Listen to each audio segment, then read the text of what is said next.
E se a superpopulação não for um problema, mas a solução, vamos mergulhar numa ideia que desafia praticamente tudo que a gente pensa que sabe sobre escassez e abundância. Ok, vamos direto ao ponto. A ideia central que a gente vai analisar hoje é essa aí. Em um cenário de superpopulação, não haveria escassez. O aumento populacional gera abundância. Soa totalmente contraintuitivo, né? A gente costuma pensar que mais gente significa menos recursos para todo mundo. Mas, e se for exatamente o contrário? Então, toda essa lógica se apoia numa única premissa que, olha, muda tudo. O ser humano não é um problema. Não é só um estômago que consome. Ele é o ativo supremo, uma mente que cria. Para a gente entender isso a fundo, vale a pena pegar uma ideia do filósofo Louis Lavelle. Ele dividiu a realidade em duas partes. De um lado, a gente tem o que ele chama de dado, que é o mundo material, finito. Pensa num bolo. Quando mais gente come, menos bolo sobra. É simples. Do outro lado, tem o ato, o mundo das ideias, do espírito, que é infinito. Pensa agora numa luz. Ela ilumina todo mundo, não importa quantas pessoas estejam na sala, e ela nunca se apaga. E é por isso que se pode dizer uma coisa como essa frase: 7 bilhões de seres humanos não gastam mais ser do que um único ser humano. Por quê? Porque o ser não é um material que se consome, mas uma luz que ilumina todo mundo sem perder o brilho. Mais consciências não dividem a realidade, elas na verdade a expandem. Tá, isso pode parecer muito abstrato, muito filosófico. Mas essa visão tem um eco bem poderoso no mundo material, mais especificamente no jeito como as nossas economias funcionam.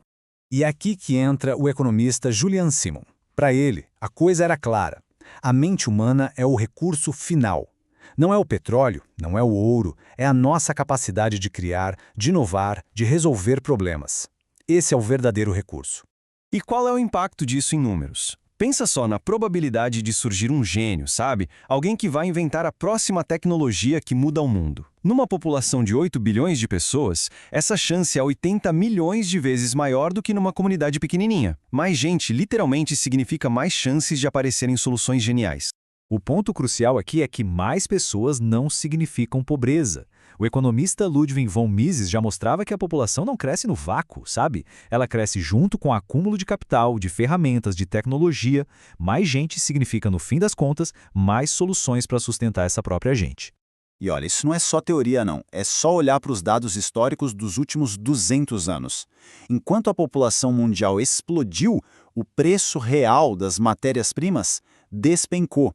Como que isso é possível? Simples, a inovação humana tornou os recursos mais abundantes e acessíveis, e não mais escassos.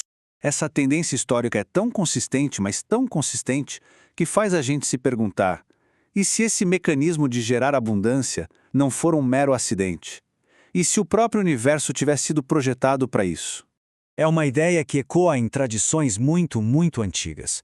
Aquele mandamento, frutificai e multiplicai-vos, não seria só uma ordem, mas viria com uma promessa ali, implícita, de que a provisão estaria garantida. Nessa visão, o universo é como se fosse um jardim projetado para o sucesso. A ideia é que o Criador provê o necessário para suas criaturas através da criatividade que ele mesmo deu a elas. Como diz um ditado, Deus provê para as bocas que ele cria através das mentes que ele cria. A tecnologia, nesse caso, seria uma ferramenta divina, uma espécie de graça comum, um presente disponível para todo mundo, para a gente descobrir a abundância que já existe no mundo. Portanto, dentro dessa perspectiva, a miséria, a escassez severa, isso não é uma falha de projeto do universo, é uma falha moral. É o resultado de sistemas que acabam sufocando a liberdade e a criatividade humana. Então vamos amarrar tudo isso. O que a gente viu aqui foram 3 linhas de argumento que, partindo de lugares completamente diferentes, chegam na mesmíssima conclusão. A metafísica diz que mais almas expandem a realidade. A economia mostra que mais mentes geram mais inovação. E a teologia garante que mais filhos cumprem um plano divino de cocriação. A conclusão, portanto, é inevitável e bem poderosa. A escassez, como um limite absoluto, é um mito. O único recurso que é de verdade indispensável e que cresce de forma infinita é a criatividade humana. E isso tudo leva a gente para uma última pergunta. Se o ser humano é a solução, o que acontece quando a gente começa a acreditar que ele é o problema?